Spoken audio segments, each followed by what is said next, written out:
Good morning students. आज की हमारी क्लास है BSc part second year, unit number जो फर्स्ट है पेपर सेकंड में, उसमें कुछ लेक्चर्स प्रीवियस मैंने डिस्कस किए थे आपको। Types of electronic transitions, auxochrome क्या होते हैं, क्रोमोफोर्स क्या होते हैं, ये सब डिस्कस किया था। उसके बाद जो हमारा नेक्स्ट टॉपिक है जहाँ से हमें सब्जेक्टिव क्वेश्चन मिलता है 5 मार्क्स का, वो है संयुग्मित डाई इन एवं इनोन्स के पराबैंगनी अवशोषण स्पेक्ट्रा। मेन टॉपिक है संयुग्मित डाई इन एवं इनोन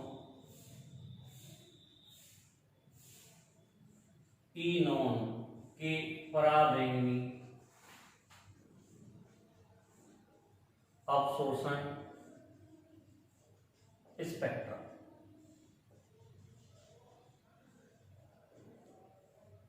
हम कह सकते हैं ultraviolet UV spectra of, English है इसकी यूवी स्पेक्ट्रा ऑफ कॉन्जुगेटेड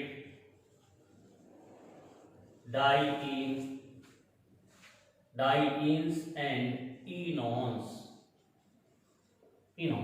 अब ये क्वेश्चन आपको आएगा, क्वेश्चन तो 5 नंबर का क्वेश्चन आएगा कि संयुग्मित डाइईन एवं इनोन के पराबैंगनी अवशोषण स्पेक्ट्रा। ये क्वेश्चन एक तरह से 2 पार्ट्स में डिवाइडेड है। फर्स्ट संयुग्मित डाइईन और दूसरा क्या है आपका इनोन। इनके क्या पढ़ रहे हो आप? अल्ट्रा वायलेट अवशोषण स्पेक्ट्रा। स्पेक्ट्रा क्या होता है? जब मैंने आपको इलेक्ट्रॉनीय संक्रमण पढ़ाए थे 4 प्रकार के, सिग्मा से sigma, N to sigma, pi to pi और एन टू पाई स्टार। ये इलेक्ट्रॉनीय संक्रमण होते हैं, इनमें कोई भी अणु अल्ट्रा वायलेट विजिबल रीजन से रेज का अवशोषण करेगा तो इलेक्ट्रॉन ग्राउंड स्टेट से उत्तेजित अवस्था में जाएगा, यानी ग्राउंड स्टेट से एक्साइटेड स्टेट में जाएगा, और जो हमें बैंड प्राप्त होगा स्पेक्ट्रा, उसे हम कहते हैं अवशोषण बैंड। तो इसी प्रकार से आपको किसमें पढ़ना? संयुग्मित डाइईन। तो सबसे पहले तो संयुग्मित डाइईन, इसका जो ए पार्ट आप पढ़ोगे वो क्या पढ़ोगे? संयुग्मित डाइईन या कॉन्जुगेटेड डाइईन। जैसे CH2 double bond CH2 ethene, इसको क्या कहते हैं हम? इथीन। इथीन का मैंने लैम्डा मैक्स आपको पढ़ाया था 179 नैनोमीटर। क्या कराया था? 179 नैनोमीटर। और ये वैल्यू कहां लिखाई थी आपको? जब आपको मैंने एन पाई से पाई स्टार संक्रमण पढ़ाया। इथीन में क्या है बेसिकली? इथीन जो मॉलिक्यूल है उसमें ये पाई इलेक्ट्रॉन है, तो कौन सा ट्रांजिशन देगा? पाई से पाई स्टार संक्रमण। अब बात आती है संयुग्मित डाइईन। जैसे इसका एग्जांपल हम ले लें 1,3-ब्यूटाडाइईन, CH2 double bond CH double bond CH2। This is 1,3-ब्यूटाडाइईन 1 2 3 4। अब संयुग्मित डाइईन से मतलब क्या है कि ये जो 2 डबल बॉन्ड है वो आपस में क्या हो? संयुग्मित हो। जैसे ये डबल बॉन्ड किसके साथ संयुग्मित है? इसके। तो ये किसके साथ संयुग्मित है? इसके। फर्स्ट ईयर में आपने रेजोनेंस पढ़ाया था, रेजोनेंस को याद कीजिए। किसको रिमेंबर करो? रेजोनेंस को। ये रेजोनेंस से क्या होता है? ये कहता है कि ये जो 4 पाई इलेक्ट्रॉन है, 2 पाई इलेक्ट्रॉन 1 2 बॉन्ड के बीच और 2 पाई इलेक्ट्रॉन 3 4 बॉन्ड के बीच, ये जो 4 पाई इलेक्ट्रॉन है वो 4 कार्बन एटम्स पर डिलोकलाइज है। किस पे डिलोकलाइज है? चारों कार्बन एटम, यानी 1 2 3 4। और इसका दूसरा कैसे मीनिंग आप समझोगे कि यदि हम कार्बन 1 और कार्बन 2 के मध्य बंध लंबाई ज्ञात करें, तो ये बंध लंबाई जो प्योर द्विबंध की बंध लंबाई होती है उससे क्या होती है? ज्यादा होती है। क्यों? क्योंकि संयुग्मन की वजह से कार्बन 1 और 2 के मध्य प्योर डबल बॉन्ड ना रहकर के क्या आ जाता है? Partial double bond character. यहाँ कार्बन नंबर 1 और 2 के मध्य क्या आ रहा है? Single bond. और 2 और 3 के मध्य क्या आ रहा है? Double bond. तो 1,3-ब्यूटाडाइईन में क्या हुआ? कॉन्जुगेशन। इस कॉन्जुगेशन से क्या इफेक्ट आया? यानी कौन सा संक्रमण पढ़ोगे इसमें? स्टेडी पाई से पाई स्टार ट्रांजिशन। अब हम बात करते हैं, इधर हम लेते हैं एक एनर्जी लेवल। इधर हमने क्या लिया? एक एनर्जी लेवल लिया। ये एनर्जी का है, ई का लेवल, ऊर्जा स्तर। यहाँ हमारे पास एक मॉलिक्यूल है इथीन, जिसमें इसका पाई इलेक्ट्रॉन और ये इसका हो गया पाई स्टार। कौन सा हो गया? पाई एंड पाई स्टार। ये कौन है? इथीन। इथीन के पास कितने पाई इलेक्ट्रॉन है? आपके पास 2 पाई इलेक्ट्रॉन, तो 2 पाई इलेक्ट्रॉन हो गए। अब इसके एक इथीन, इसी प्रकार से दूसरा इथीन अगर आप लेते हो, ये भी इथीन, इसके पास भी 2 इलेक्ट्रॉन है, इसका एक पाई और इसका एक पाई स्टार। अब होता क्या है, जैसे आप एमओटी पढ़ते हो तो हाइड्रोजन का एक परमाणु और दूसरा परमाणु आपस में मिलकर अतिव्यापन करके बंदी और विपरीत बंदी आणविक कक्षकों का निर्माण करते हैं। कौन? परमाणुीय कक्षक। उसी प्रकार से यहां पर इथीन का एक मॉलिक्यूल, ये इथीन का दूसरा मॉलिक्यूल, टोटल कार्बन कितने? 4। 1,3-ब्यूटाडाइन में टोटल कार्बन कितने? 4। कितने पाई इलेक्ट्रॉन है टोटल? यहाँ 4 पाई इलेक्ट्रॉन। यहाँ पर कितने? 2 पाई और 2 पाई, 4 पाई।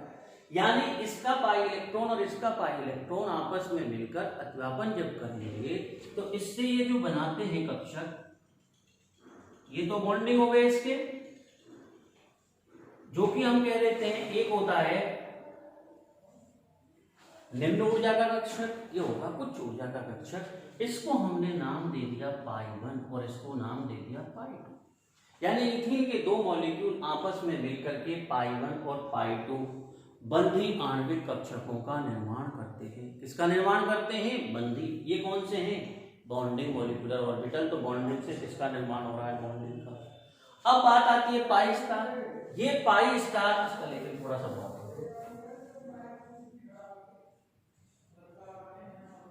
ये पाई स्टार है और ये भी पाई स्टार है। ये पाई स्टार जो इलेक्ट्रॉन है वो आपस में मिलेंगे और क्या बनाएंगे? यहाँ पे एक पाई 3 का लेवल बना दिया और एक पाई 4 का लेवल बना दिया। इसको हम कहते हैं पाई 3 स्टार और पाई 4 स्टार। दैट मीन्स ये कौन से हो गए? Anti bonding. क्या कहेंगे इसको? एंटी बॉन्डिंग बोलेंगे। कौन सा ऑर्बिटल बोलोगे आप? एंटी। तो इसमें 2 इथीन के मॉलिक्यूल से किसका निर्माण हुआ? 1,3-ब्यूटाडाइन का, जिसको कई बुक्स में पाई 1 की जगह हम कह देते हैं साई 1, इसको हम कहते हैं साई 2, इसको हम बोलते हो साई 3, इसको हम बोलते हो साई 4, जो कि एमएससी में आप बहुत डिटेल में पढ़ोगे। ध्यान देना, इथीन का सबसे बंद होमो क्या होता है? होमो को यहां समझिए, होमो होता है highest occupied molecular orbital. Highest occupied molecular orbital. ये होमो हाईएस्ट ऑक्यूपाइड मॉलिक्यूलर ऑर्बिटल यानी उच्चतम ऊर्जा का भरा हुआ अणु कक्षक। उच्चतम ऊर्जा का भरा हुआ अणु कक्षक इथीन में होमो कौन है? ये तो ये इसका कौन हो गया? एक तरह से ले लिया, होमो लिख दिया। यहां कौन है? ये लूमो। लूमो कौन होगा? निम्नतम ऊर्जा का रिक्त कक्षक LUMO, lowest unoccupied molecular orbital. Lowest unoccupied molecular orbital, निम्नतम ऊर्जा का रिक्त अणु कक्षक। अब ये इथीन में भरा हुआ कक्षक था और ये रिक्त कक्षक है। जब इथीन में आप ट्रांजिशंस पढ़ते हो तो कहां से पढ़ते हो? पाई से पाई स्टार ट्रांजिशन आप पढ़ते हो, और ये पाई से पाई स्टार जो ट्रांजिशन है उसके लैम्डा मैक्स का जो वैल्यू होती है वो कितना है? 179 नैनोमीटर। 179 नैनोमीटर। सेम कंडीशन यहां थी, ये दूसरा इथीन का मॉलिक्यूल था 179 नैनोमीटर। अब जब 2 इथीन के मॉलिक्यूल को कंबाइन किया, एक मॉलिक्यूल हमने 1,3-ब्यूटाडाइन लिया, इसका मतलब 1,3-ब्यूटाडाइन में जो दोनों पाई बॉन्ड हैं वो आपस में क्या हैं? संयुग्मित। इस संयुग्मन के कारण इनके अवशोषण स्पेक्ट्रा पे क्या फर्क पड़ता है ये आपको समझाना है। तो संयुग्मन से क्या हुआ?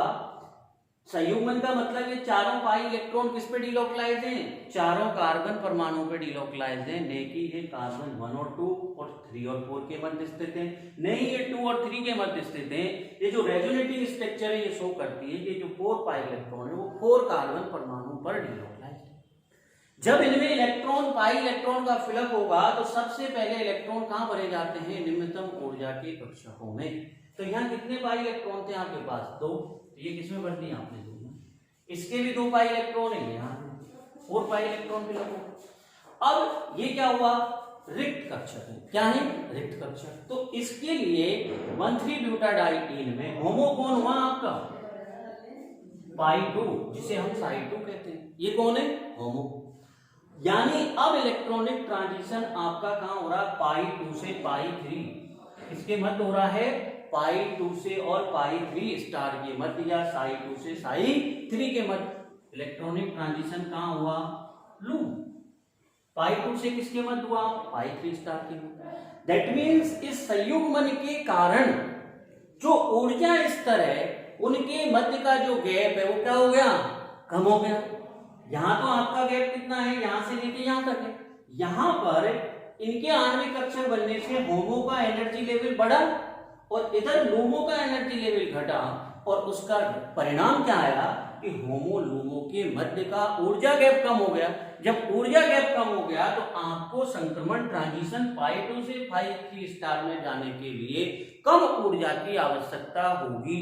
कम ऊर्जा की आवश्यकता होगी, दैट मीन्स लैम्डा मैक्स के मान में वृद्धि होगी, because energy is inversely proportional to lambda.